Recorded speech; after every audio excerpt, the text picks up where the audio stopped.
Okay, Shannon. That's what I call her too, because I can't do the second part. But she's a love. She's a love. She is also a member of our church at St. Andrews. We at St. Andrews especially are glad to see you here and hope you will come back. Our doors are always open for anyone and everyone. We truly believe and follow that feeling. So if you don't have a church home, or even if you do, if you just want to come visit, we would love for you to. We're looking for new members all the time, as every church is, and we'd love to have you.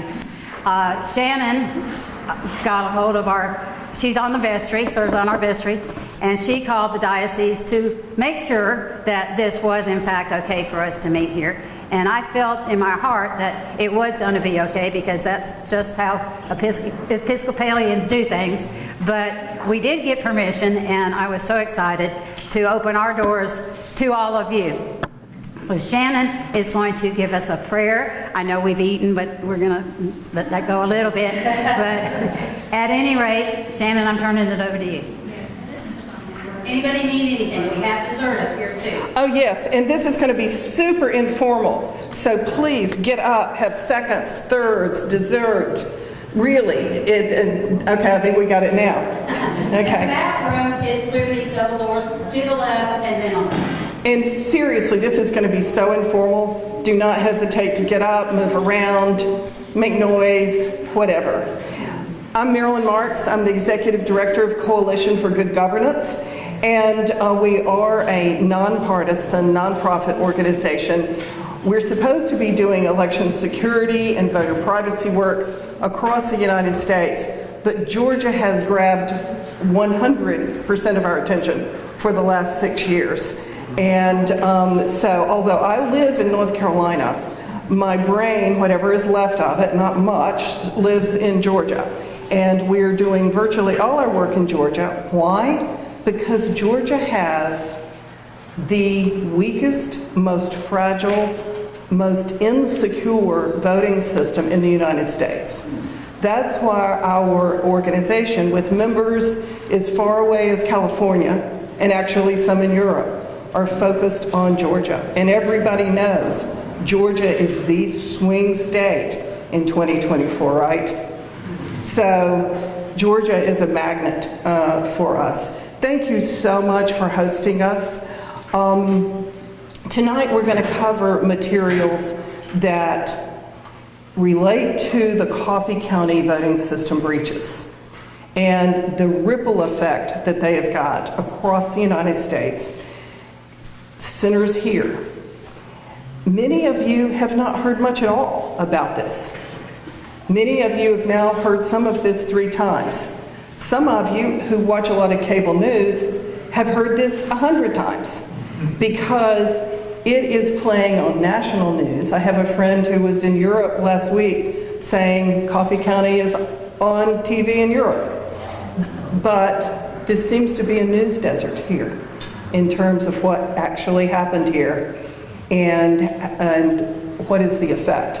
The problem is there are still many, many questions that we have about what happened here. And your election board is not answering those questions.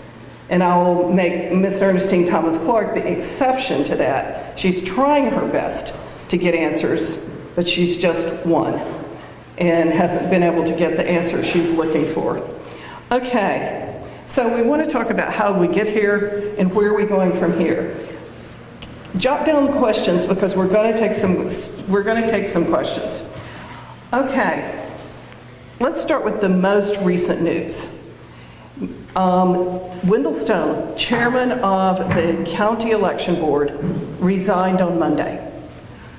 He resigned after we, on behalf of our Coffee County voter members, filed a petition with the Board of Elections and the Board of County Commissioners that he needed to resign because we showed 40 different things that he was involved in, or we allege that he was involved in, including not telling the truth under oath and to the public, that he needed to resign. We also pointed out to the commissioners and the board that he was ineligible to serve because he was employed by the state, and that is a law in the Coffee County Board, it's a state law for the Coffee County Board, that there cannot be state or county employees who are serving on the impartial state election board, county election board. So he did resign on Monday, and if he had not resigned, we were prepared to take it to court to have him removed for cause. For cause means not only was he ineligible to serve, but that he was alleged to have conducted himself in ways that were not appropriate for a Board of Elections member. So the Board of County Commissioners, not the Board of Elections, Board of County Commissioners are supposed to replace any vacancy within 10 days. Surprisingly, they are suddenly called a special meeting tomorrow to have a replacement named as one of their agenda items. Even though they had a normal meeting coming on Monday, they apparently have someone in mind. We do not know who that is. If anybody here knows who it is that they are planning to appoint, Tabitha, have you heard anything? And you live in that district where, okay. So it may be a surprise tomorrow.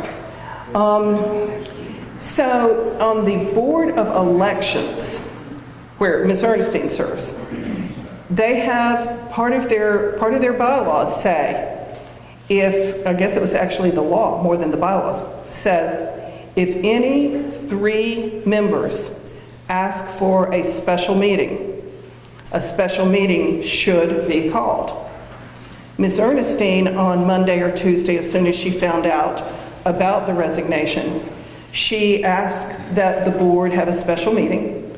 The reason being is that, she said we need to be able to give the county commissioners our recommendations on things like what kind of skill sets do we need, how much time is going to be involved that somebody needs to be able to prepare for. We need impartial people. What kind of education level does this person need?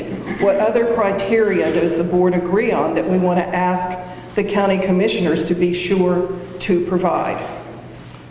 Turns out that this board would not give her 2 more people to call that special meeting.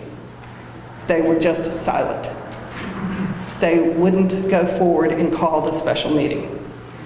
When we can't count on the election board to even want to have input to the county commissioners on the needs of this board that is under scrutiny, that has gone through these tremendous troubles and far, far from them being over, something's wrong, and we really need to put pressure on that Board of Elections.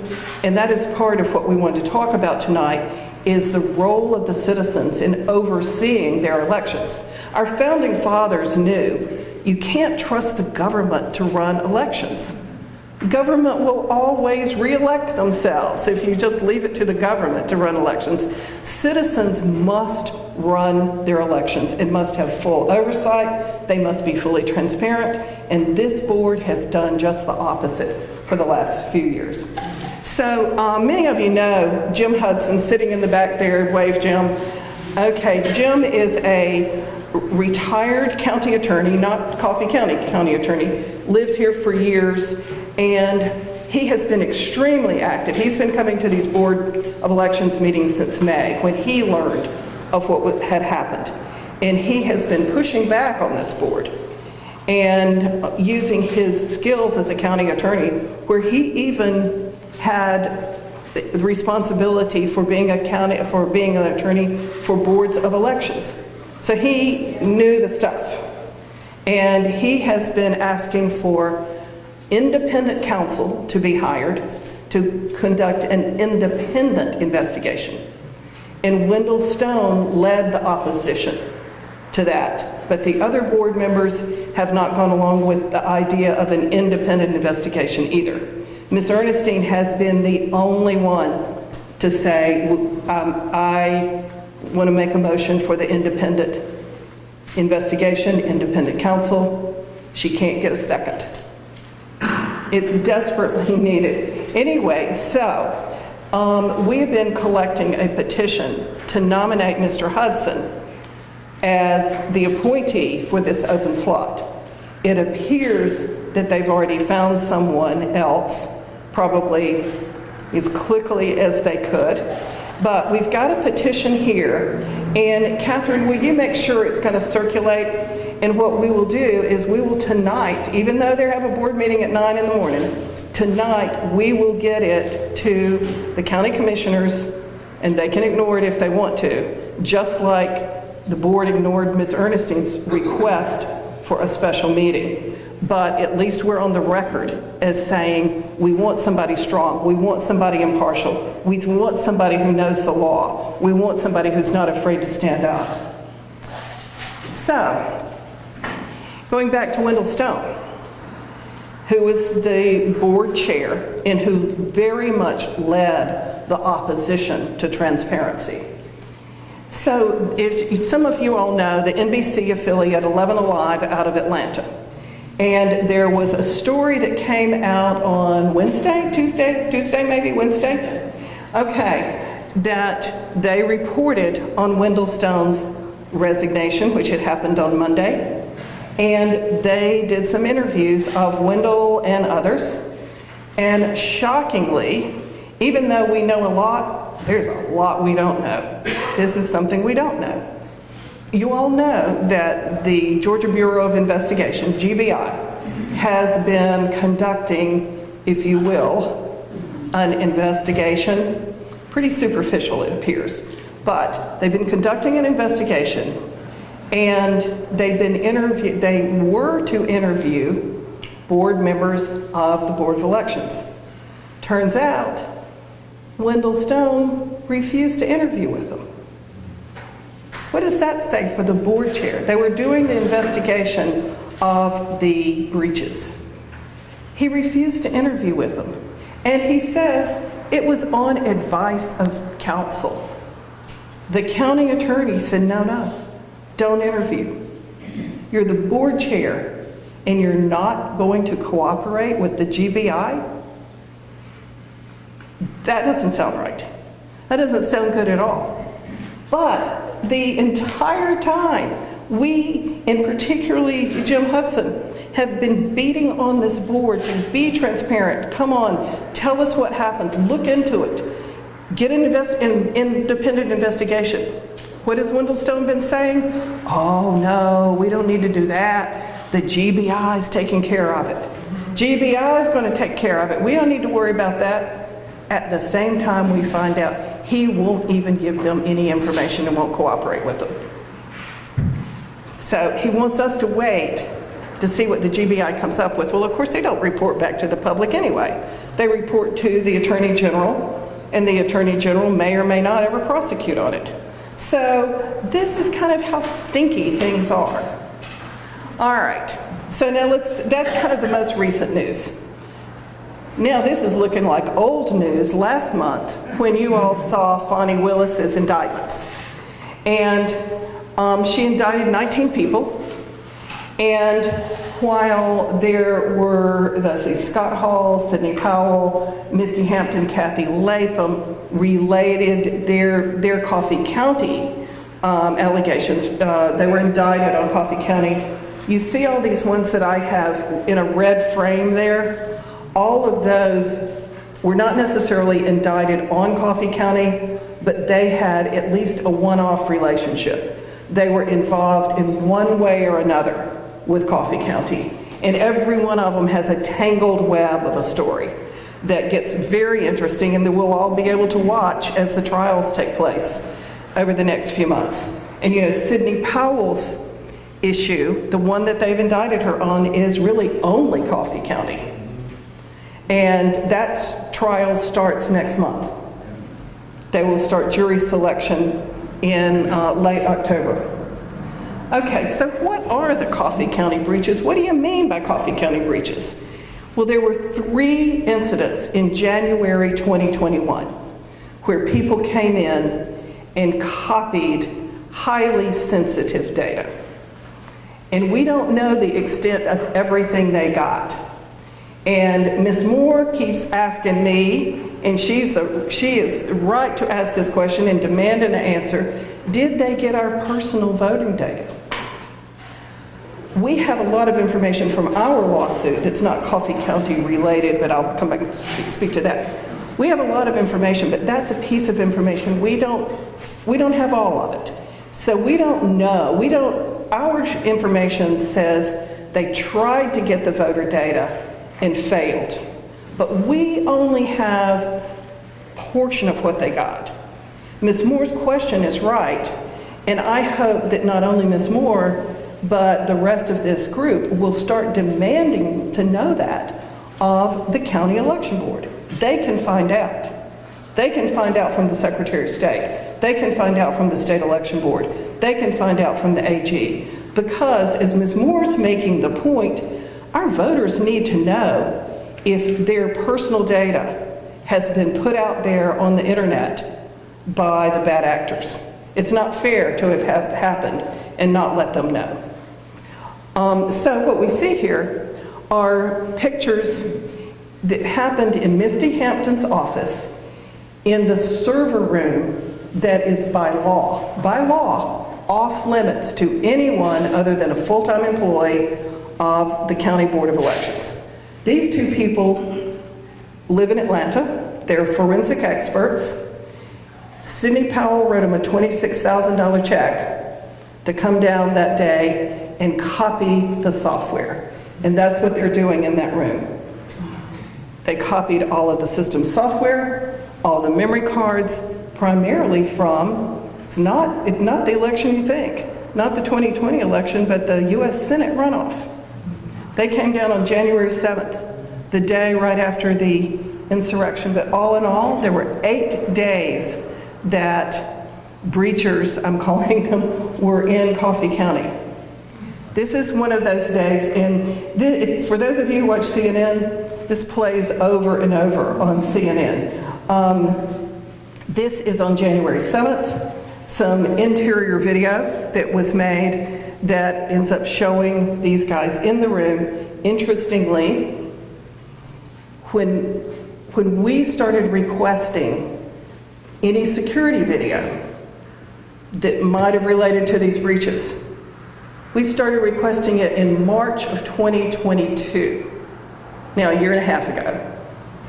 County said, no, we don't have any video. We don't have any video. No, it's all been overwritten. Don't have any video. They kept saying that. And people who were insiders kept whispering to me, we think there's reason to believe that some video must exist. So we kept asking and asking. We got a subpoena, 2 subpoenas. Doesn't exist. August of last year, the exterior video, exterior door, shows up. Weeks worth, they had it all along. It was being concealed, I believe, by the county attorneys. Then we took, on September 1st, Wendell Stone's deposition. It was a deposition on behalf of the Board of Elections. He was the one representing them. That was September 1st. September 16th, lo and behold, this video shows up. The entire breach activities. They had hidden it until after we took his deposition. The newly obtained surveillance video shows sorry. a Republican county official and a team of operatives working. I didn't mean to start playing that video. Well, now I've got a mess. I'll get back to it. Trump attorney Sidney Powell inside. There we go. So why does a breach that happened in 2021 matter now? First of all, what they stole was not just Coffee County data, not just Coffee County software, but since every single county in Georgia uses exactly the same software, they stole the entire state's software. So they might as well have gone to Fulton County and gotten it, or DeKalb County, or Lowndes County. That software is used throughout. So the bad actors can now use copies of that software, which these bad actors uploaded onto the internet. Yep, they uploaded it onto the internet. Lots of people downloaded it. Everybody and their brother who wanted it has a copy of the entire state's software. Well, what would you do with software if you got it? Well, as the experts show us, it's easy to create malware. That malware can steal votes. It could be vote stealing software, where you might vote for Tabitha, but the QR code ends up giving the vote to Judy. And you don't know it. Nobody knows it. There can be vote stealing software, but there can also be software that just disrupts the system. That, you try to vote and the screen goes kaflooey. And so the problem is that this malware, using the touch screens, when you're using an electronic way to put your vote in, can be hacked without anyone knowing it. It's undetectable, cannot be audited, and so that's why it's so dangerous. And when you say, well, I wouldn't know how to write malware, well, you don't need to. There are plenty of people who do, and then all they need to do is have that malware given to somebody on a USB stick. Lots of people on a USB. It can be implanted in the county office, in the server, or in the machines. Think about early voting, or the night before the election, the machines are set up. Janitor can go in and with a few seconds in a few machines, flip enough votes, disrupt enough machines. This is very easy to do. Don't let anybody tell you it's not easy to do. And it can also be used to fake evidence. And this is something our experts, our cybersecurity experts, keep warning us about. That one of the things they fear is that with the stolen software, people can generate what looks like evidence of fraud or evidence of miscalculation or mistabulation. And it will take experts weeks to figure out whether or not it's real. That will completely disrupt an election. So the entire state is at risk because of what the bad actors were permitted to do here in Coffee County. So I know you can't read this. I can't even read it up close, but it's one page of many, many, many pages we got in discovery from the people who uploaded the software onto the internet and shared it primarily with Donald Trump allies. And so lots of people have this. This shows actually one page of downloads that people were doing. So, y'all have heard of Cyber Ninja? Cyber Ninja guy was the first, Sidney Powell's team gave it to Cyber Ninja guy Doug Logan. What he did is he uploaded that software onto a virtual machine so that people, other guys maybe without as much skill, could play with it just as if it were operating in an election environment. Therefore, they could test their malware. They could retest it. They could make it less detectable. They could make sure it was potent. So they've made it easy for the bad guys to wreak havoc. We already talked about their various levels where the system can be attacked, including the state level, because all of the machines in the state are programmed at the state level, at the Secretary of State's office or their contractor. So this is a big level of risk. We've already said this is the largest voting system breach ever in the history of the nation. Yet, many of you are just hearing about it tonight for the first time. How can it be that you're only hearing about this at the first time for something that is this important? And it's because the Secretary of State and the Coffee County Board have put their heads in the sand like a bunch of ostriches. What happened in Coffee County is that when we made such a fuss about this, the Secretary of State replaced Coffee County touchscreens and scanners. Well, wait, the big problem is the software's already out in the wild.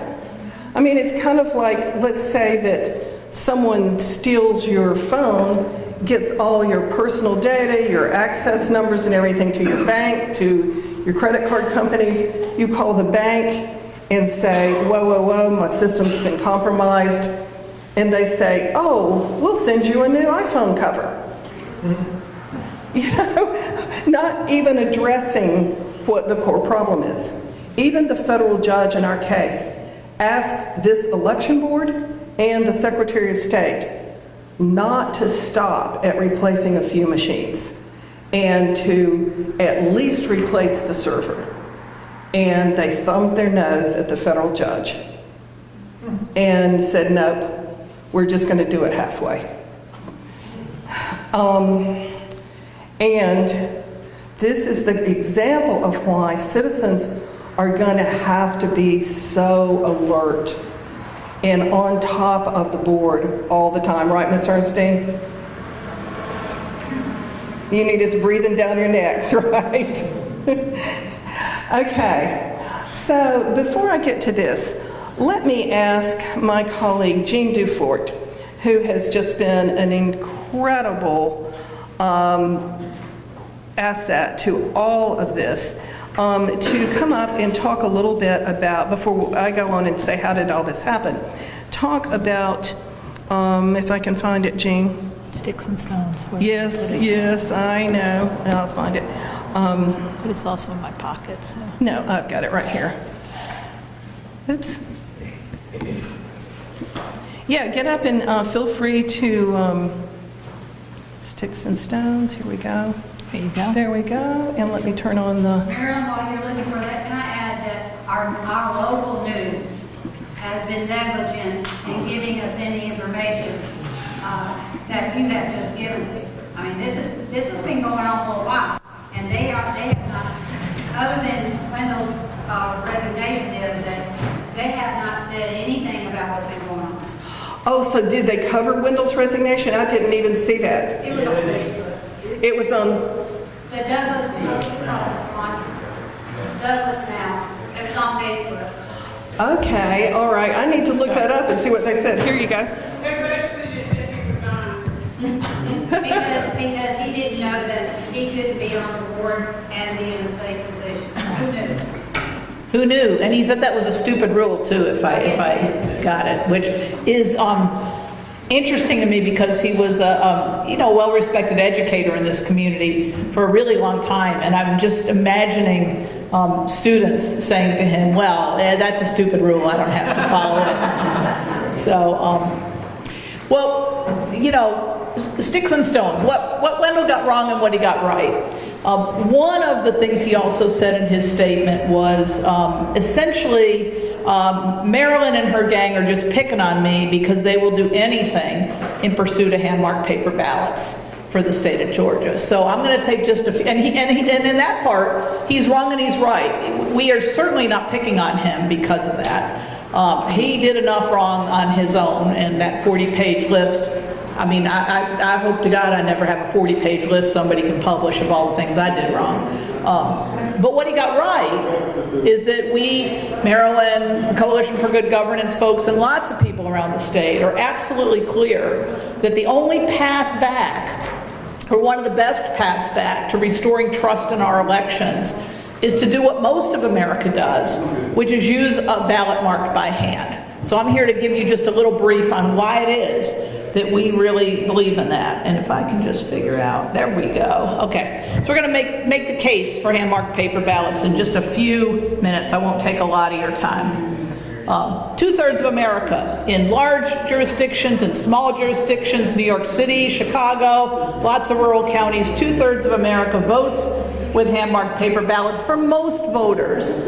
And there's a map. Like, don't ask me, this is the official best tracker of how people vote, and all that dark green is people who use hand-marked paper ballots as their primary voting system. Now, you will see some of these touch screens, they were designed to be accessibility devices. So federal law requires that every precinct have at least one of those available for voters that need assistance. So there's always that exception to the rule, but we're taking what was essentially, so I'm a realtor and I'm like, okay, when you require a ramp for access, you don't take the stairs away. You allow people to continue coming and going by stairs, and you also have the ramp for people who need a ramp. In this case, Georgia, see that big old yellow blotch? Georgia took the accessibility device and required all of us who vote in person to use the accessibility device. So it's an outlier, it's crazy, and here's why it's a crazy idea. Electronics can be hacked. Raise your hand if you have never gotten a security advisory saying, put this update in, you might have been hacked, something. I don't think there's anybody in this room who uses a phone, a computer, anything, who feels completely sure there is no cyber risk to the devices they use, and that is the same for election equipment. So we went from about 2,700 pieces of electronics to almost 100,000 pieces of electronics when we put this new system in place. And yet we didn't put in any sound security protocols. Literally, you could ask Christie, show me the advisory from the Secretary of State that says, tell me what to do to secure our stuff. There is not such a thing, okay?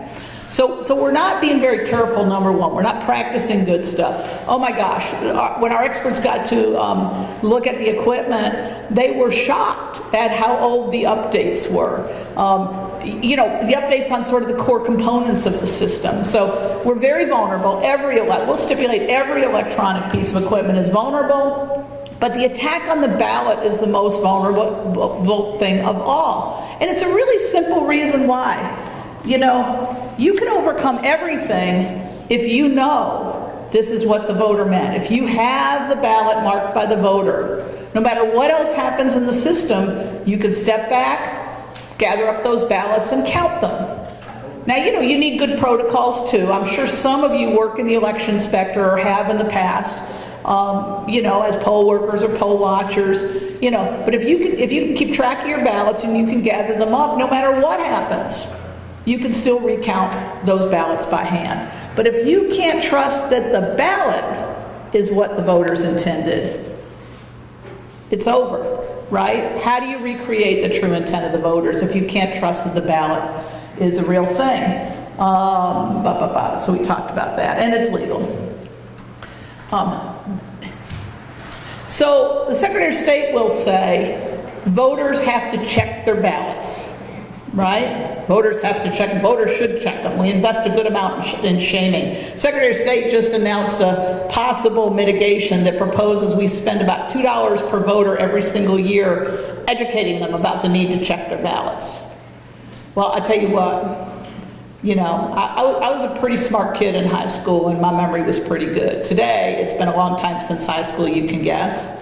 And I bring a list to the grocery store and I check it twice and I still leave without some of the things that were on my list. And as I stand here today, I could not count on being able to look at one of those BMD partial printouts of who you voted for, just that little running list, and be sure, in a general election, it's 30, 40 things, and be sure I reviewed it, even if I tried. But guess what? Most people don't even try. This is the Secretary of State's own thing, and look at the irony of these headlines. The AJC says, under half checked. Under half checked. But then you start to read the fine print, and 49% spent at least 1 second checking that. This was from a general election, so 40 or so contests, right? This was up in Athens, Clark County mainly, and around near me. And then only less than 20% checked for at least 5 seconds, and they didn't count anybody more than that, because so few people. Who here has spent time in-person voting? And can you picture people as they go from the BMD to the scanner, right? How many people have you seen sitting there studying it for any measurable amount of time? It takes me about 40 seconds to read 40 questions if I speed read it. I've poll watched a lot. I've never seen anybody standing there staring at it for 40 seconds. Anyway, stay after second measure. So we got a problem, right? Because most of us don't check. But most of us don't check for two rational reasons. One is we're bad at it and we know we're bad at it. Well, three reasons. The social pressure. If there's a line or anything, you don't want to be the one holding up the line. You want to keep moving, right? Or you might have responsibilities to get onto. But the final reason is we're just bad at it. Even if we try, we're bad at it, right? So finally, we can't count on those ballots if they do get hacked, if they do get interfered with, if there's bad programming. We can't count on our friends and neighbors or ourselves to discover it. And then there's a whole other conversation about if you do report it to a poll worker, I think my ballot's wrong. The set of remedies are terrible. Okay? Judge Totenberg, the judge who's been overseeing our long-running Coalition for Good Governance, long-running federal case to try to retire this system. Our case has been very, very successful. Do you remember the DRE equipment, the machines that came before the touch screens? I think we're old enough in this room. Most of us, if we've been in Georgia long enough, remember those, right? So the judge in this same case said, those aren't constitutional. You can't guarantee that your vote is counted the way it's cast, so those are illegal. So we've already successfully retired one, and now we're working to retire this current system. And she said herself, this is nearly 3 years ago. And I have to put my glasses on to read what she said, but it's pretty impressive. The evidence shows that the BMD system does not produce a voter verifiable paper ballot or a paper ballot marked with the voter's choices in a format readable by the voter, because that is the other conundrum. Even if you could check, if you were a superstar and you could check, and even if you did check, you were an outlier and you did check, you would be checking the human readable print, and that is what we never count. We never, ever count that for elections. We count the barcode. And as I sit here today, I've never met a human who can check a barcode. Okay? So kind of simple. Both of these things will mark a ballot perfectly well. The one on the left costs about $3,000. The one on the right, $3 if you buy them one at a time, but a whole lot less if you buy them in bulk. A simple way to remember this is voters can be responsible for their own marks. Because you'll hear people say, oh, but some voters, they won't fill in the oval perfectly. Some voters will do checks and X's. And I'm a vote review panelist for a lot of years in my county. I will stipulate, some voters won't follow the rules and make perfect little ovals. Some won't. But first of all, it's a very small amount. And secondly, in all my time in Morgan County doing vote review panel stuff with a Republican and a Democrat and somebody from the election office, we have not once failed to be able to determine what the voter meant with their mark. And that is the standard in Georgia, not X's and O's and circles and dots. It is, if you can determine what the voter meant, you must count the vote. So it is a false herring. And some of the marks that are hardest to determine are because the voter grabbed whatever pen is available to them. But imagine if you come into a polling place and you're handed a ballot and you're handed a Sharpie, you solve for the people that got pencils and red pens and green pens, and those can get hard for the scanners to read, right?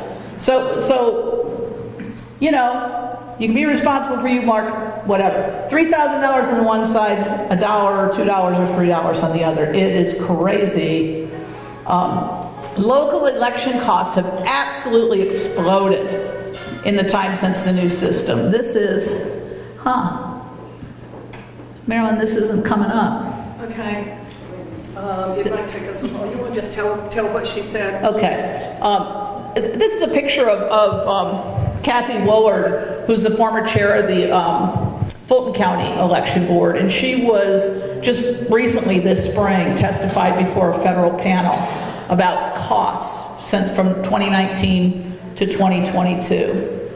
In 2019, so that's the old system, Fulton County told its municipalities, because they calculate the numbers so they can tell municipalities how much to bill when they run elections. They told their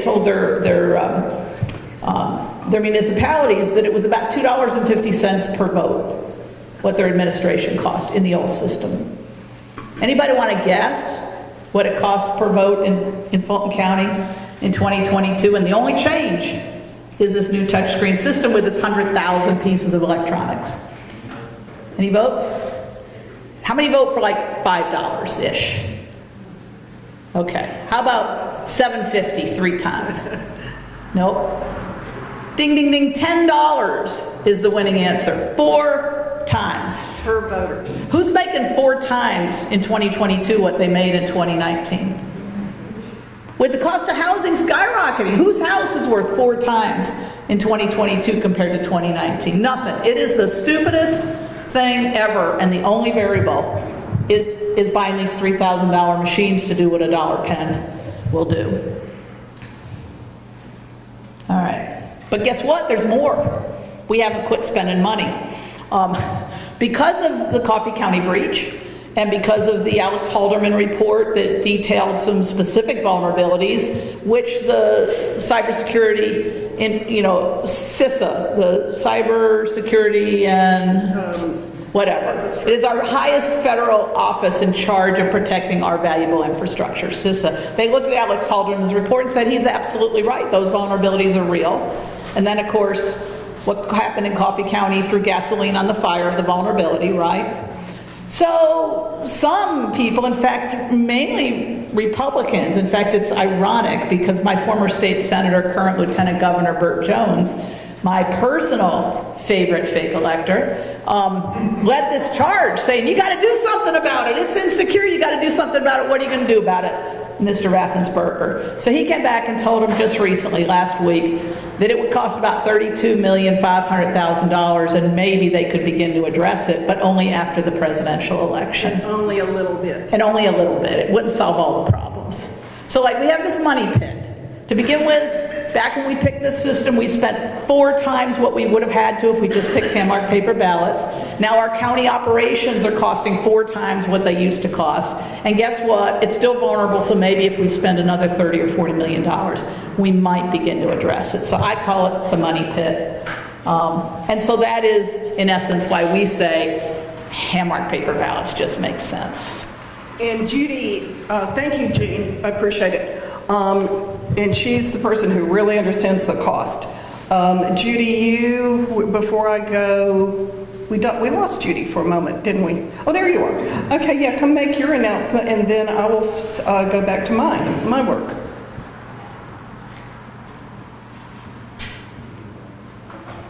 I'm going to stand here and get my slides up. It's not really an announcement, and I don't want to I'm not trying to downplay a new voting system or paper ballots versus computer ballots, because I think most of us are here for that, we want that to take place. Whatever voting process works best for everybody is what we do indeed want. However, I think most of us here tonight are really wanting to find out more about what's happened recently and what's going to take place further on. And then when we get towards get our problems hopefully worked out a little bit more, then we can get behind the bandwagon of change towards whichever direction that most people want to use. And I just want to reemphasize the fact that this whole issue is not about whether you support Trump. It's not about whether you support Biden. It's not whether you're Republican. It's not whether you're Democrat. It's not whether you're black, not whether you're white. This is a national issue. Our democracy depends on being able to cast your vote and making sure that it counts. My dad was in the military for 30 years. Proud of him. I miss him every day. And I know that his service was for that to continue in all of our lives. Mm-hmm. He was born red, white, and blue, and I've got a little bit, I think I got a lot of that in me as well. I traveled all over this world with him and love him for it. It opened my eyes to a lot of things that I wish other people had the options to do and see. However, I don't want people to say, because I've had people come to me and say, oh, no, this isn't about what's happened. This isn't about what anybody did or didn't do. This is because you guys want to have paper ballots. And I tell them, no, that's not what we're doing. But they tend to want to use that. And I'm sure if you run into some people around, they will mention that to you. Oh, you just want paper ballots? No, I don't know. You know, I see the good part of the paper ballots, and you know, I guess we've kind of come to used to the computer ballots. But Mary has issues that I think need to come along with this as well. When we come into the building where you vote, the polls. I've been out of education too long, I can't think of big words anymore. But at any rate, where you go to vote, the first thing they ask you is Democrat or Republican. Well, you can't go outside and hold your banner up for who you want to vote for, but yet as soon as you come in, with 10 people behind you and people over here, they want to know if you're Democrat or Republican. That's not for anybody to know other than you. But don't they ask you that? Every time? In the primaries. Because they have to know which ballot. Well, isn't there a secure way of putting on a piece of paper that you just check off and hand it to them? Yeah. I should not have to announce it to everybody in the room that I'm whatever. Right. And those are some of the things that need to be addressed as well. But I just want you to remember what we're here for. It is a portion of all this, and hopefully they'll get the voting. I don't know what I did. I'll get it. It's okay. Teacher voice will work. They'll get that straightened out. Hopefully, it will be more secure for all of us. Right. But don't let people turn your head and say, "Oh, that's all you're fussing about." No, it's not. Right. We know that our county is the biggest voting breach ever in the United States history. Your grandchildren or some of your children will be reading it in social studies books. That burns me up. I love the people that are involved in this. Some of them are, they're friends, they're colleagues, they're related to people we know. I'm disappointed in the actions that some people have done. They need to be held accountable. Yes, I still like them, but they've done wrong. And I want to explain what they've done. Yes. Okay. And I'm going to turn it back over to her. Okay, thanks. And the reason we said what we did about paper ballots is we know it's a criticism. We wanted to explain what our position is, and it happens to be the only solution to what's gone wrong. It is not why we are here, but we wanted you to hear what our position was. How did this Coffee County breach begin? You all know Kathy Latham, or know of Kathy Latham. You know, she was a very key part of the Georgia the Georgia Republican Party. Oh, Lord. Lots of people get mad at me for that slip.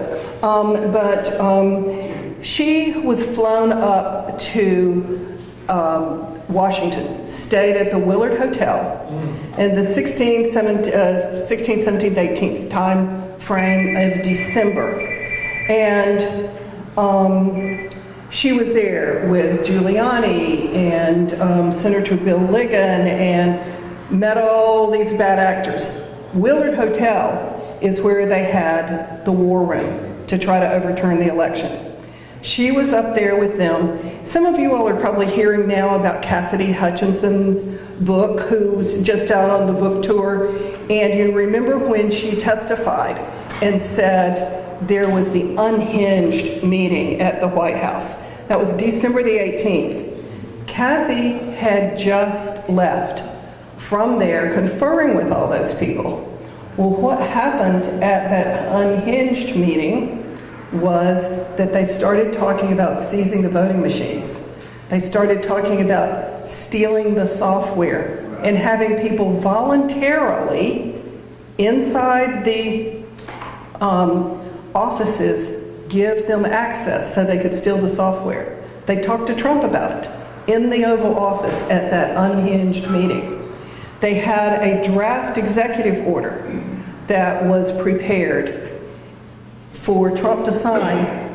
Everybody told him not to sign it. But what showed up in there? 3 counties were the justification for him. He wanted to seize every voting machine in the country.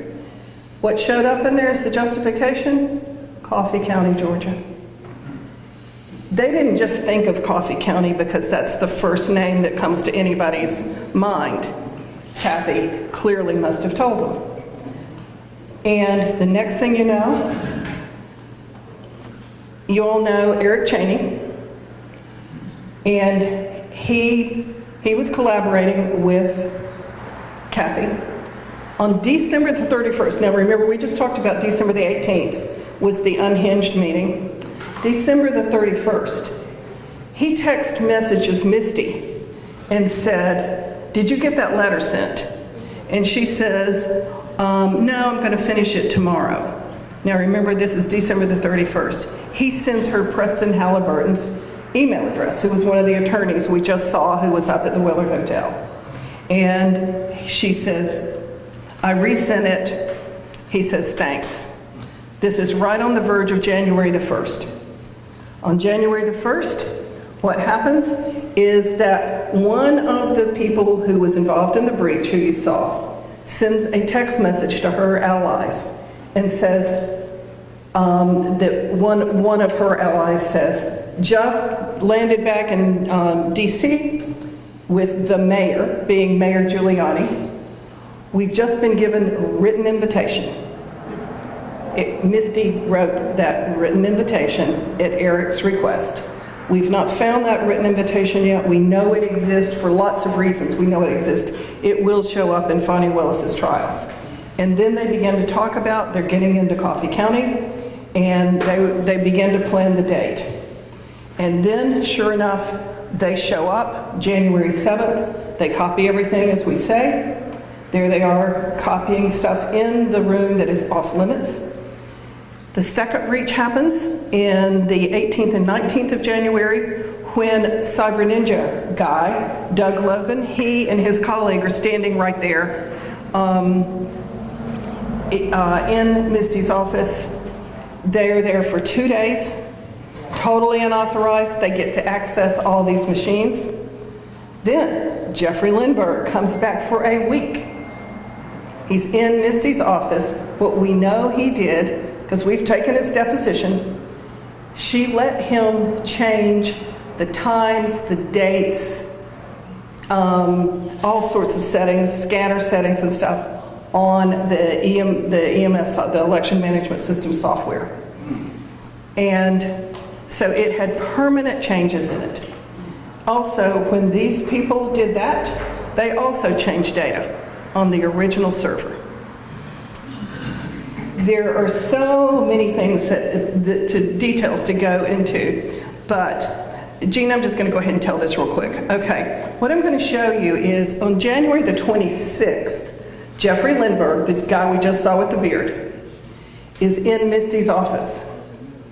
Who comes in but the Secretary of State investigator, inspector.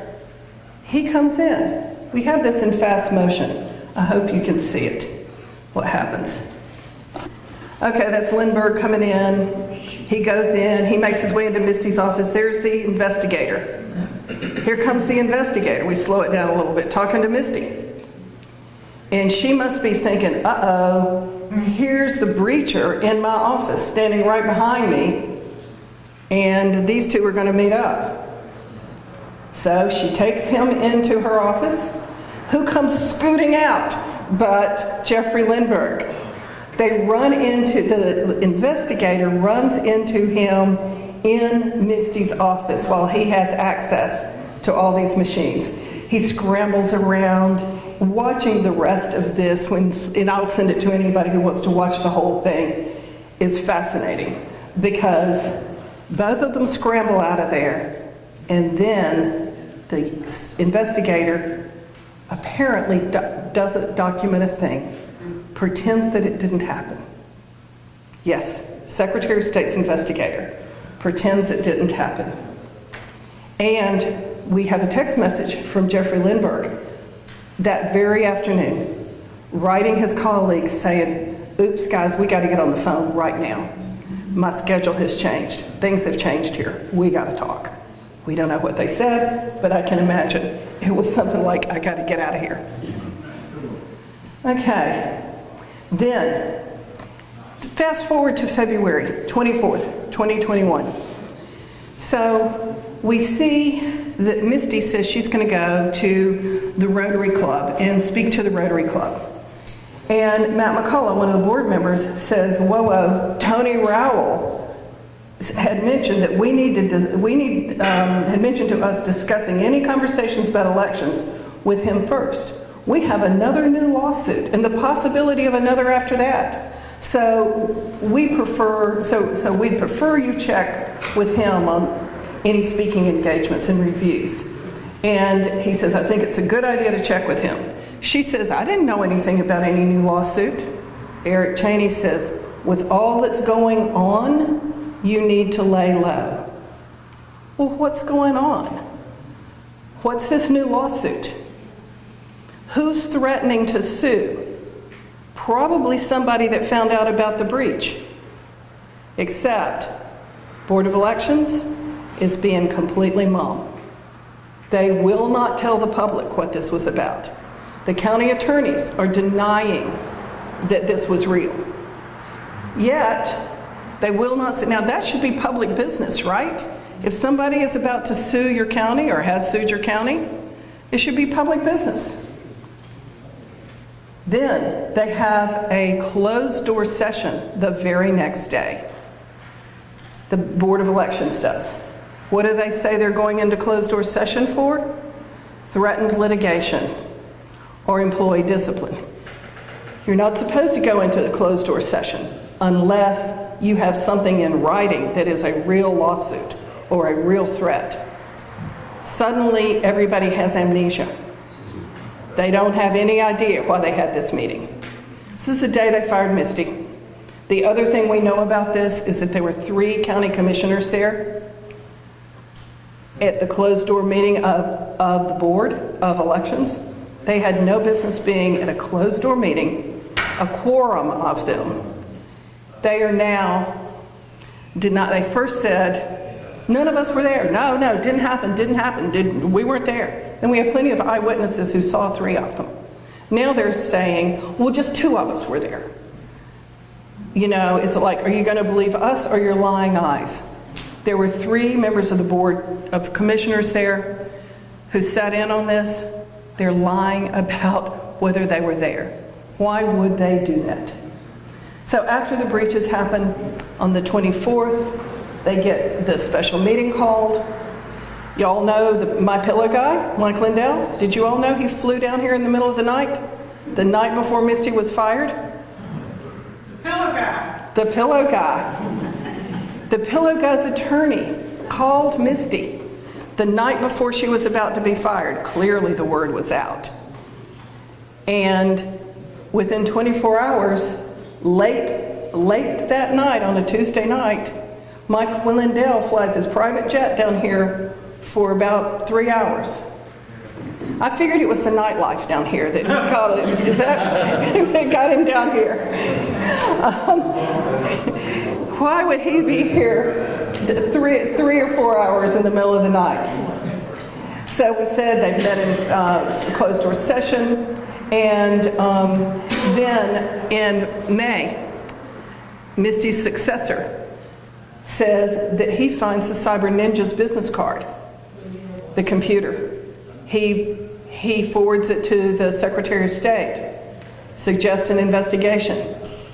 Investigation dies. All Misty's emails are missing. They can't look at Misty's emails because all of her county emails and her assistant's emails, the entire department's emails are suddenly missing. In June of 2021, the Secretary of State comes and seizes the server you saw them copying materials. Secretary of State sat on it a year, put it in a closet, claimed they didn't look at it. Didn't even look to see what might have happened with all of this smoke. Misty's laptop, we filed discovery request for all her emails that were on the normal system. No, they're gone. Just like the videos were gone. The emails were gone. We said, what about the laptop? We don't know anything about any laptop. county attorneys were saying there was never a county-issued laptop to Misty. And we believed them, but they were parsing words. Yeah, they didn't have a piece of paper that said this computer was issued to Misty. They gave her this laptop to work with and then denied there ever was anything. It walked out the door the day that Misty was fired. GBI asked about it. GBI didn't bother to ask about it until May of this year. No, excuse me, they asked about it in September of last year. What the county attorney said? Oh, we're not going to give that to you. GBI accepted that as an answer.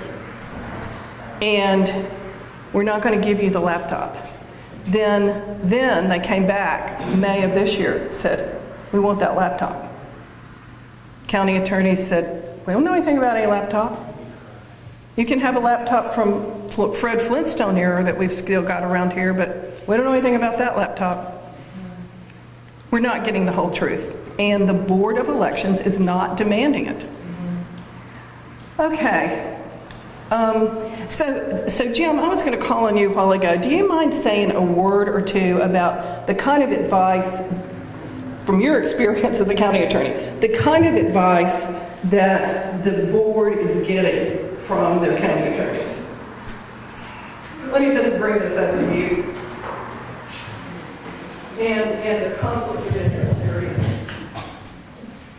First of all, let me tell all of you, I got involved in this. I wasn't concerned about paper ballots. I didn't get involved until months after this happened. But I got doing some research, looking into things, and what I was concerned about is a group of people who went into our election office and took a bunch of strangers into our election office, which is supposed to be nonpartisan, a restricted area, has restricted information, but these people invited these folks in to do whatever they wanted to do. One of the things that was disturbing was, I knew some of the people. They were people that were supposed to be protecting us, like Eric Cheney, like Ed Boyles, who was the chairman of the elections board at one time. He was president. Kathy Latham, chair of the Republican Party, who participated fully and invited all these people in. I was hurt, I was disappointed, and frankly mad about the whole situation. And when I first went to the election board in May of this year, with my hat in hand and explained to them as a concerned citizen why I was concerned and asked their help, Mr. Stone's response, among other things, was, we're not even sure that breaches occurred. We're waiting on a report from the Secretary of State. We can't investigate. Well, I don't think that's accurate. I think it's misleading, but I think it demonstrates the attitude of our officials in this case. And it's not just Mr. Stone. Let me go back to what Marilyn was talking about insofar as conflicts. Because really, there are a lot of facts that took place before the breaches that dealt with efforts to set aside the election in 2020. Some of those facts I found out by researching and doing my homework was that in December of 2020, a lawsuit was filed, I think that's right, December 2020. A lawsuit was filed in Fulton Superior Court by a gentleman by the name of Sean Still, S-T-I-L-L. And he's one of the indicted people. Yeah, he is indicted now in Fulton Superior Court as a fake elector. He is also, if I remember right, part of the Georgia legislature, or was at that time. Anyway, I got to reading and researching, and I found out that in the January 6th committee hearings, Mr. Still was called as a witness to testify. Does everybody know what I'm talking about when I say the January 6th hearings? Not the insurrection. Right. The transcript of Mr. Still's testimony, which is something that's available to people that want to get it, indicates indicated that 2 lawyers who are now members of our county attorney's law firm, Hall, Booth, and Smith, encouraged Mr. Still to file a lawsuit in Fulton Superior Court in December of 2020 to set the election aside. And to sue our rules. Now, is that registering with you, all folks? Our attorney, our county attorney, law firm had 2 of its partners. One was Alex Hoffman, who wasn't a partner at that time, but he became a partner and is a partner today. Encouraged Sean Still to file a lawsuit against our board, asking the court in Fulton Superior Court to set the election aside. As best I can determine, Ms. Ernestine didn't find out about that too much later. None of the board members, as I can determine, gave permission for anyone to participate in such activity. Does everyone understand the import of that? Then you come along with Eric Cheney's deposition. In the Curley case, Mr. Cheney was subpoenaed to testify as a witness. Now, Mr. Cheney at one time was a member of the Board of Elections. He was in place when the breaches occurred. He didn't raise a finger to stop the breaches. He encouraged the breaches. A board member, our board, he is a public servant. But he is telling people, come on in and do whatever you want to our election system. We're all for you. And if you look at the videos, you will be repulsed if you care about our county. Because I was. Because I know Ed Boyles. And damn it, he should have said, stop, get out of here. This is a restricted area. You know better. But he didn't do that. He encouraged it.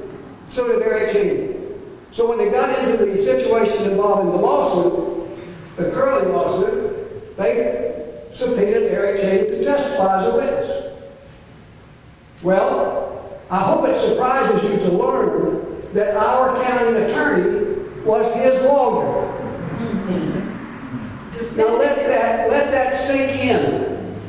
Eric Cheney was no longer even a member of the board. He had resigned, claiming that there was legislation that said he couldn't be a resident and serve on the board. He had to be a resident of the county where he was picked from, which at that time, which later he became not a resident of that county, but at the time he was fine where he could stay. What I'm saying is his resignation was a premise, was a fraud. But he resigned. They let him resign just like they let Misty resign. They didn't fire her. They took no action. They took no action as far as Cheney. They didn't fire him. He should have been fired. Misty should have been fired. The public should have been told why they were fired. So they went to take the deposition of Mr. Cheney, who's now no longer a board member, but who accompanies him, who prepares him, who gets him ready to take the deposition. Hall Booth Smith's lawyer, who is our county attorney, who is our board attorney. And who you all are paying. Who you all are paying. He goes and he takes the Fifth Amendment, as Maryland's got up there, 250 plus times. Now he's represented and taken the Fifth Amendment and barring people from finding out what went on advice of his counsel from Hall, Booth, and Smith. So this mess, which it is a mess, started much before January the 7th. There were already people in place trying to set election aside and do things that, in my opinion, my humble opinion, they should not have been doing. And the public knew nothing about it. I knew nothing about it. And you're not going to know anything about it from our elected officials, is my opinion. That's why Wendell told me, we don't even know if there's any breaches, Mr. Hudson. That was in May of this year. They had the video. They had the video for months. And Mr.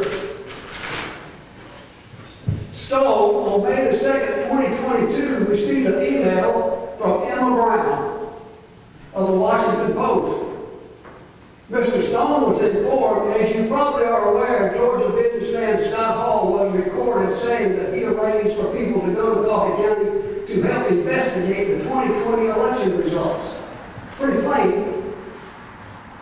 He said that they went in there, this is in quotes, went in there and imaged every hard drive of every piece of equipment and scanned ballots.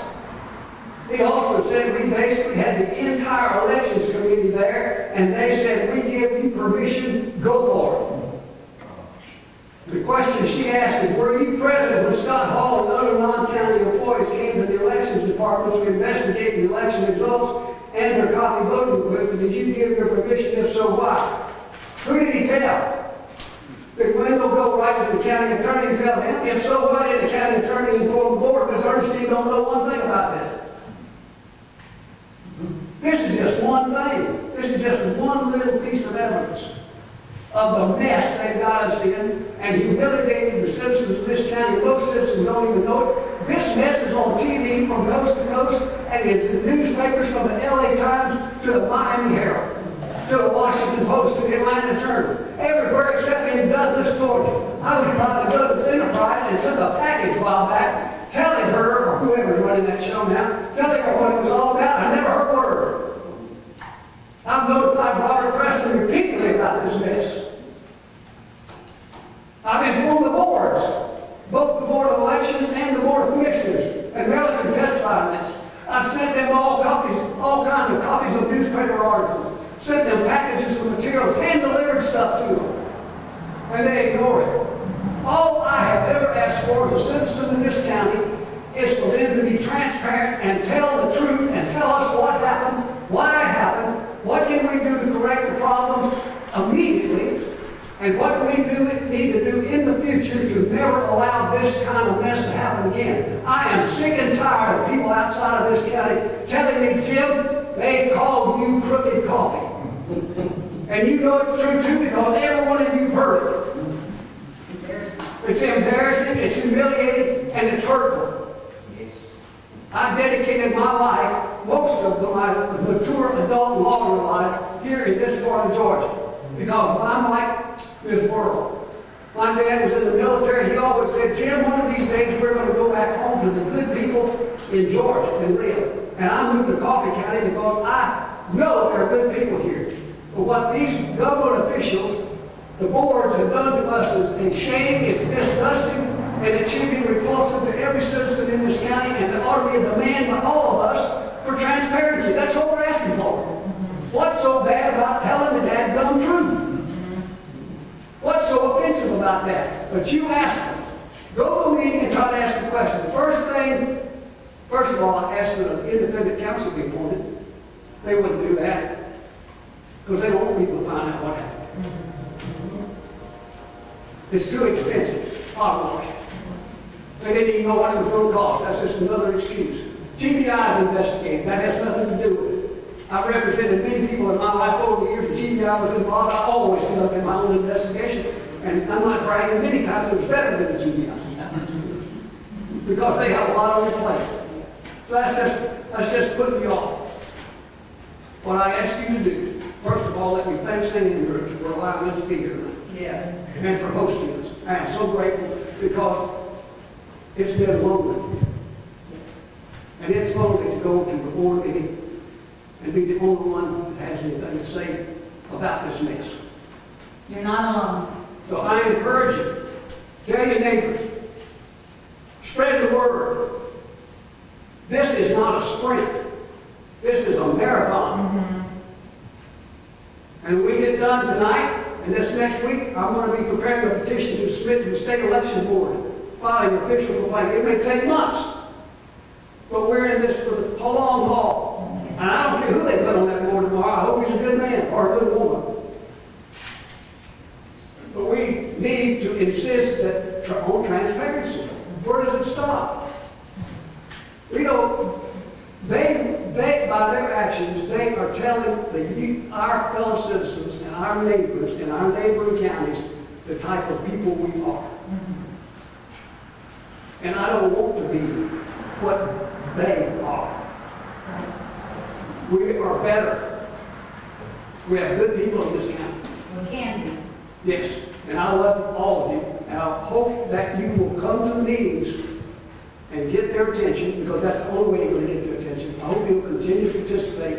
Forgive me if I've been too excited about this, but it is very disturbing. And I hope you will stay involved.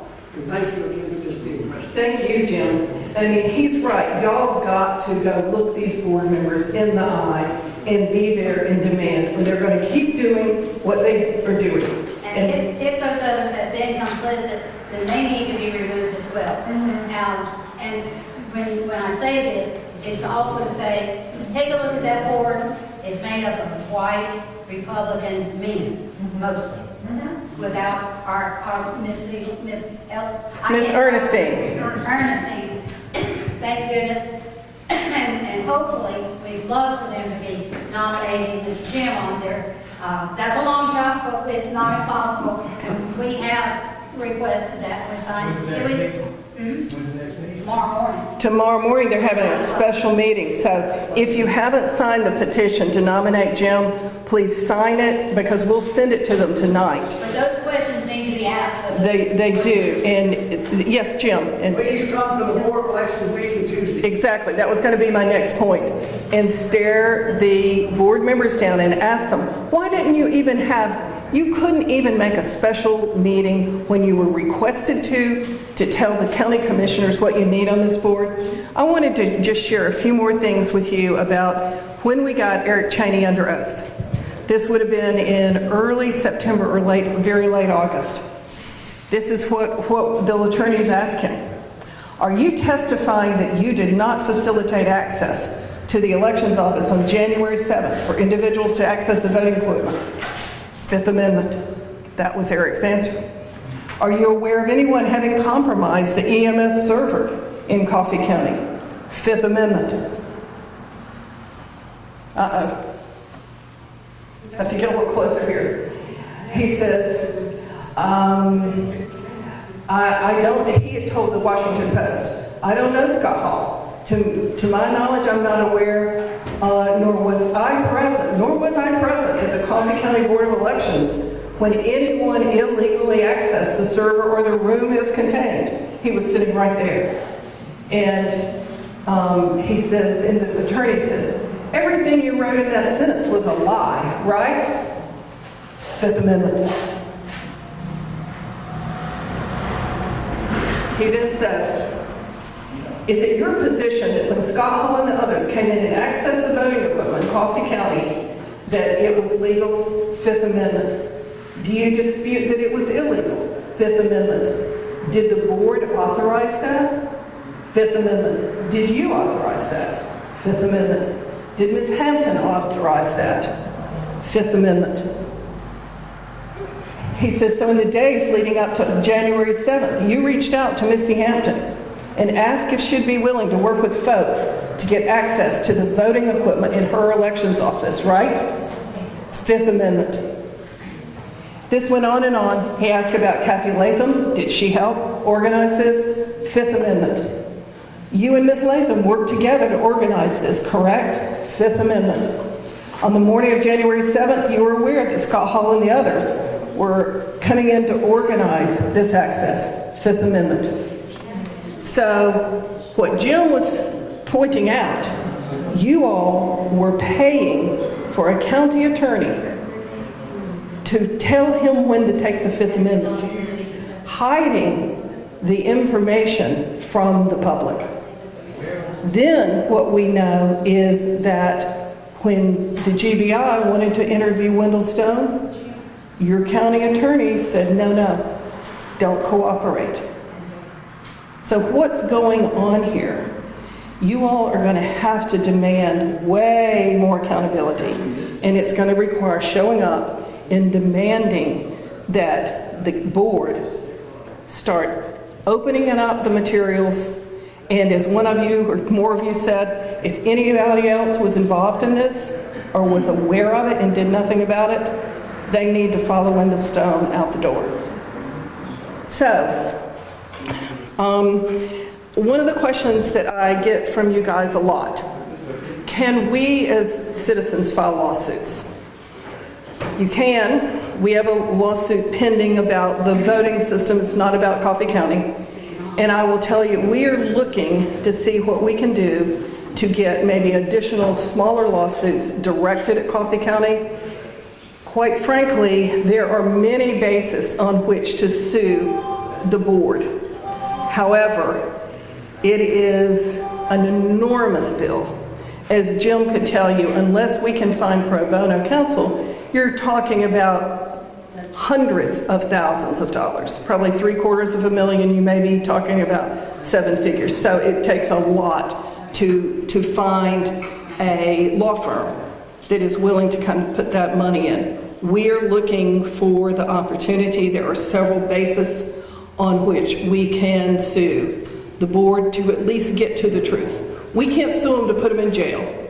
You need to be pressuring your district attorney and the state election board. Jim said he's going to do a complaint to the state election board. I urge you all to be co-petitioners with him, to co-sign it with him, to let the state election board know that it has the support of the community. We need to figure out, is there any point in going to the local DA and demanding that the people that Fonnie Willis is not going after, that he goes after? I assume it's a district attorney, is he? She, okay, all right. So, and as I told you, Ms. Moore's asked a really good question. You got to demand, did they take that voter data? And if so, if they took that voter data, then there needs to be some remedies in terms of trying to safeguard, like giving people credit-free credit checking and that sort of thing. So I think that is really all I had. And y'all have been super patient and, listened and engaged, and I can't thank you enough. What questions do you all have? And really, there's so much material to cover. What questions do you all have that I might be able to find somebody to answer? I just wanted to reiterate, too, that this is not a Democrat versus Republican issue. That there may be some Republicans in here, there may be some Democrats, but that's not the issue here. Right. This is our voting rights that have been trampled on. Our privacy has been trampled on by people that we don't know, people that knew that it was against the law for those people to come in and take that information. That there was only one or maybe 2 people that by law was allowed in that office. That's correct, and they had to be full-time employees of the board. Right. And they opened the doors and let those people come in and gather our data to try to, for whatever reason, overturn the election. Coffee County had already gone over to Trump. Right, but as Jim points out, they were getting software. Right. And They wanted the computers to look bad, so they could show that other computers could be bad too. Exactly. Right. And Coffee County, and I heard you mention before something about they wanted to do this in Ware County as well. Yes. Ware County's name had come up. Right. We had somebody over here to come over from Ware County. Lucky you. But this was something that they were planning over there as well. But that we can't look at this, because I know up until tonight, the majority of the people who had been coming to this meeting were Democrats, and the majority of them were black Democrats. But this is not a black issue, it's not a white issue, it's not a Republican issue, it's not a Democrat issue. It's a voter rights issue for Americans, regardless of who you vote for. You have the right to privacy, you have the right to cast your ballot, and know that nobody else can come in and try to change your ballot or try to get the information that you put in there. That's right, Mary. And, you point out it's not Democrat or Republican. While we know that the people who stole the software initially were Trump allies, it's now on the internet. Does anybody want to try to convince me that only Republicans have that now? No. I had heard this, back last year, but really had no idea what it entailed. I have a grandson who lives on Whidbey Island in the state of Washington on the Canadian border, called me to ask me what was going on in Coffee County about this. He knew more about it in Washington than I did in Douglas, Georgia, where it had happened. And we've got, Judy's got people in Canada that's calling her, they knew more about it than we did. And that's the shame of it all. And that's all we've asked for is, from this board that we have now, is the transparency. We want to know that this is not ever going to happen again. That when I go in there and I cast my ballot, that I'm the only one that's going to have access to that until they're all counted. Right. As Judge Tuttenberg calls it, that you have the right to cast an accountable ballot. A secret ballot and an accountable ballot. Our voting rights are the basis of our democracy. Exactly. You take that away, we have nothing. We have nothing. And that is just why it is so important for the citizens, the voters, to make demands on the county election board and county commissioners. Don't expect government to take care of it for you. Yes, sir. Our way of solving the problem with the county attorney is by voting. We have the voting, or how does that happen? That's a really good question. How do we deal with the county attorney? We're dealing with evil county attorney pretty often. We're dealing with a conflicted county attorney. Exactly. Well, the hiring and firing of the county attorney is done by the Board of Commissioners. The Board of Commissioners report to you guys. They have public meetings.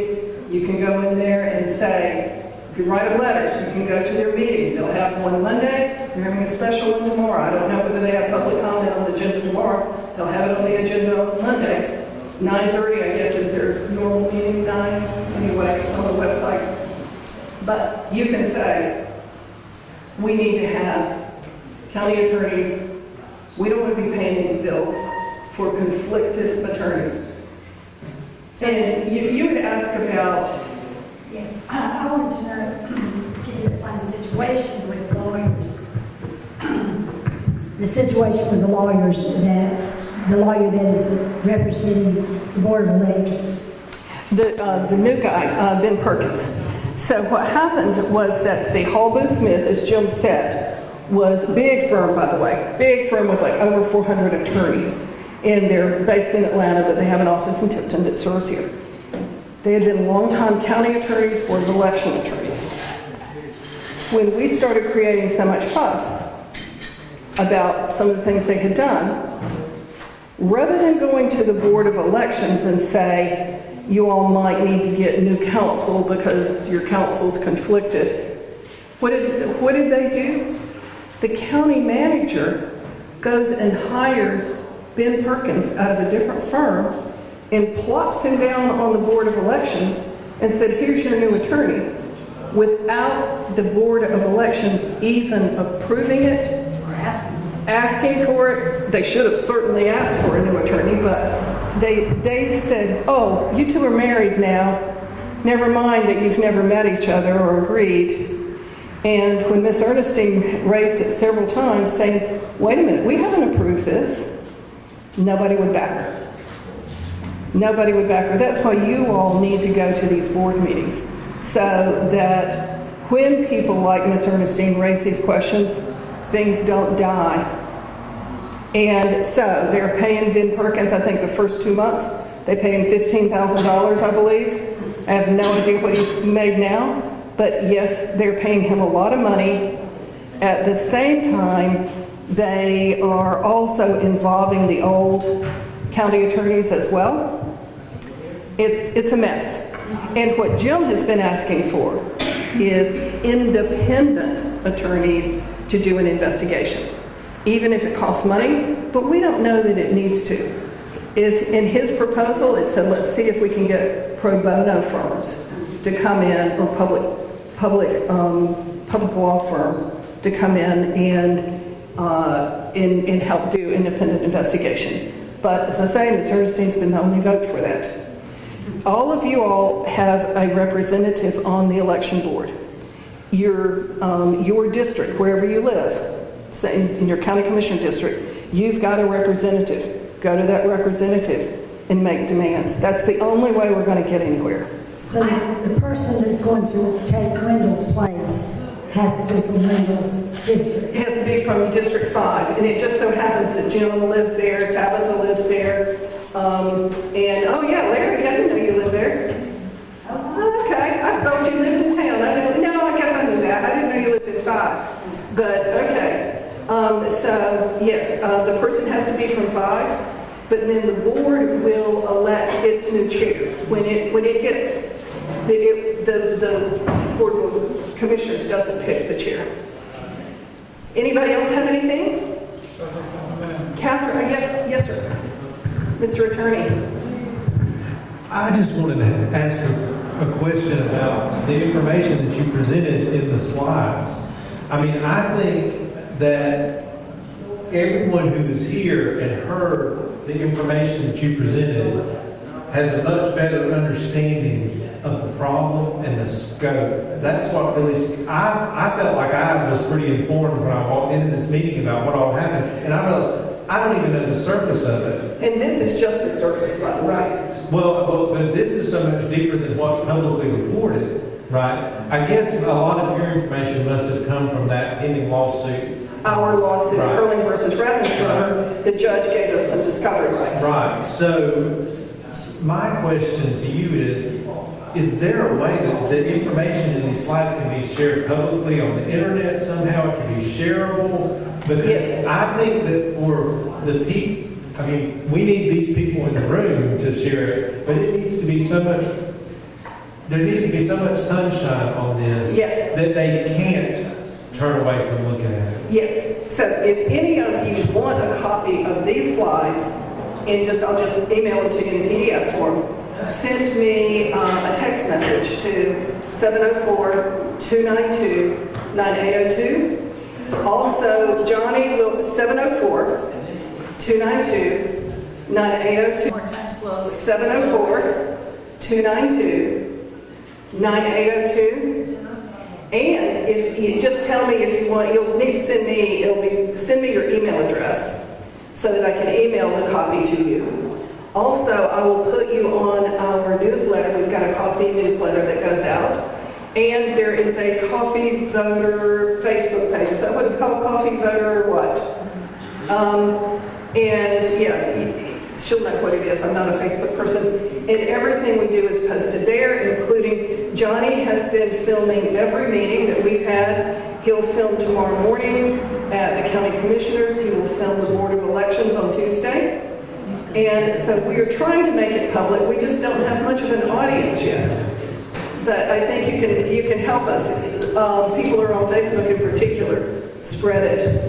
And also, now, most people in the room wouldn't be interested, but an attorney is going to geek out on this. We have probably 20,000 or more pages of supporting documents. If you text me and tell me that you're interested, I'll send you a link, and you'll never quit reading them. Probably not. Yeah. They're absolutely fascinating, and as Jill said, disgusting. Just disgusting. But you've got to recognize, and I've lost your name again, Mr. Waycross. Ken there. Waycross has got to be somewhat like Coffee. Yeah, I mean, I can get, we can talk about Apathy, and we have the same county attorney, right, Paul Smith. And they just, I don't know if you're familiar with this, but they just changed our election board composition through the election laws. I mean, so, you know that it's bad. We have the same problem. Yeah, there's a lot of control that's going on. And standing up is not an easy thing. And I'm no kidding. I mean, I back up to leave my house in my driveway, but I do pump those brakes to make sure they don't work. I'm not lying. You better hurry up and put some shield around my house. Yeah, there's some people who are there are people who are real unhappy with some of us who have been making noise, but there's strength in numbers. So please help us make noise, because that's going to be the only answer. And again, think about what the Founding Fathers knew, that the government should not be put in charge of elections and left alone, because the government cannot be trusted to run elections. They have got to have the citizen oversight. And That's why we have citizen board members, and we need to ask them to step up and do their jobs. But it's also like some things that have gone on in government right now. Several years ago, and I've always thought that I was pretty abreast of what was going on. Because I told you who was on the county, the board of elections 10 years ago. I couldn't. It didn't. Nothing was, nothing seemed to be, everything was going good. But then when it goes bad and it's left unattended, unknowingly or mistakenly, it goes really bad. You know, you've made me remember something that Ms. Ernestine told me a voter said to her recently that I want to debunk. This voter said, well, look, even if there was a breach, we've had elections since then and they all went okay. So why is there a problem? First of all, how do you know they went okay? Remember, the malware doesn't just burn the machine up. It flips votes silently. How do you know it was okay? And secondly, you cannot assume that just because you think it wasn't deployed in past elections, that it won't be in future elections. Well, In fact, all need to be held accountable. what's that? I know, Brent. Yes, Tabitha. Just a thought before I lose it. Maybe good governance or someone can actually take that same type of malware and show an example of votes being tampered with so that people can see it can actually happen. Put it out there so they can understand this is above our thinking because we don't do this type of technology and with those machines so that they can see that this is possible. Right. Now, I'm glad you reminded me of that. The court let us do that for the old Devo machines, and we've got videos of that. Send me a text message and remind me, and you'll see some good videos. And the very same thing can happen on these machines. The court has not permitted us to do a demonstration yet. I mean, the experts have done it and given all the details to the court, but not for the public yet. Because they have to be super careful about showing the public how to hack a system. But one of the things that's shocking is that after the state spent $150 million for this new system, the experts have all concluded it's way more vulnerable, way more easily hackable than the old system. Wow. Yes, sir. Brad Raffensperger, his associate or whatever, he sent into Coffee County in the office, and that was squashed, right? Raffensperger squashed it? We don't know the answer to that, but let's just say that question after question after question that was brought up, there's nothing in the files that was ever done. The guy walks in on a breacher, doesn't even show up in the investigation files. He works directly for Raffensperger? Well, he works in Raffensperger's office. I mean, he's got bosses that go up to report up to Raffensperger. He works in the investigations division. But then there was when the Cyber Ninjas card was found, nothing was done with that. The investigation stopped. You left out an important part. What? The reason that Barnes, the new election director, thought to report that he found the Cyber Ninja card was because he got a bulletin from the Secretary of State's office saying, we hear these people might be trying to access your equipment, so if you see any sign of it, tell us. So based on receiving that bulletin, Barnes says, oh, I found this business card here taped to the desk. Do you think that might be important? And it's referred to the chief of investigations, and the trail stops. The trail stops. Just like James Barnes a few weeks later, remember he's Misty's replacement, a few weeks later, he finds out he can't get into the EMS server. His password doesn't work. He calls them up and says, my password doesn't work, I can't get in. And they don't make any record of this. No records exist. He doesn't write it down, they don't write it down. All of a sudden, they come in, seize the server, Secretary of State's office comes in and seizes the server. No record. No record of seizing the server. No chain of custody documents. Our judge says, where are the chain of custody documents? We want to see the record where it was taken away from the Board of Elections. Turns out, Secretary's office did not make any record. We were the ones who had to tell Ms. Ernestine and the board that their server was taken. It was never reported to them that the server was even taken. And there was no copy left for them. It was, event after event after event happened. Raffensperger told 11 Alive News last year, well, we heard about it right after the breach happened, and we did an investigation, but Misty lied to us. And he even says that the password for the EMS system, the system you saw there, that the password he learned as soon as James Barnes took over, which would have been April, May 2021. He says, we learned that it went to an outside company, that the password had been given to an outside company. They did absolutely nothing about it. Yes, Ms. Moore? It sounds like the cooking is coming from the top. Say it again for the microphone, ma'am. I said it sounds like the cooking is coming from the top. It's very worrisome that there have been no reasonable investigations. Now, I will say, I don't think the Secretary of State knew about the breach before it happened, but there is a big question about when did he know, what did he know, and what did he do about it? Because they did nothing until we started raising Cain middle of 2022. And they still didn't do an investigation. Did not, and Ms. Ernestine, if I'm right, they have never, Secretary of State's never come down and even interviewed you all, right?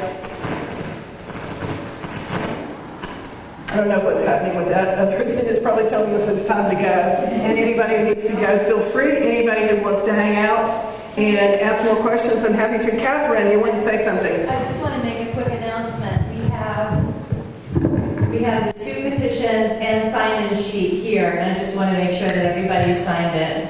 And unless you object, if you have signed in with an email address, we can include you in the Coalition for Good Governance's community updates. We don't share our email list with anybody. Right. So this would be just so that you could be getting information on what's happening in Coffee County and the work that Coalition for Good Governance is doing. I also need to relay a message because I promised to do that.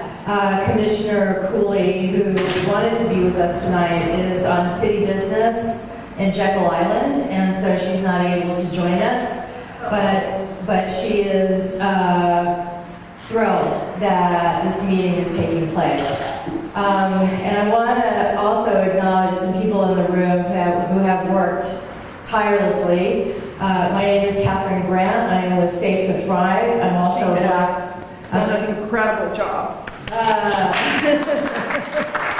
It takes a village. It takes a village. And I am a Black Voters Matter partner. The team that I want to acknowledge were the first to step up, and Gaines Chapel AME Church offered a place for us. So we are grateful for the leadership, Tabitha Polk, Larry Nesmith, who have been with us from the beginning. Ms. Cooley and I started going to the Board of Elections meetings in October of 2022 and started asking questions and were laughed out of the meetings. But we're getting somewhere now. And so it really does take community engagement, consistent engagement. If you can, please attend the Board of Elections meetings. The next one is on Monday at 9 o'clock. Thank you. Tuesday. No, we'll look it up. It's Monday or Tuesday. I get them confused with other counties because I'm also monitoring Lowndes and Albany, so. Elections is Tuesday, 9:30. Tuesday at 9:30 at the new office, which is, where is that, Larry? Pearl Street? Pearl Street, right. Right. The other side of the railroad tracks. All right. Thank you all so much, and I look forward to hearing from you. And I know there got to be lots of questions. Next time I see you all, some of you are going to say, but you didn't tell us about the so-and-so and so. If you stay here for another 4 or 5 days, I'll tell you the whole story. It takes forever. Thanks, y'all. We thank you. Thank you.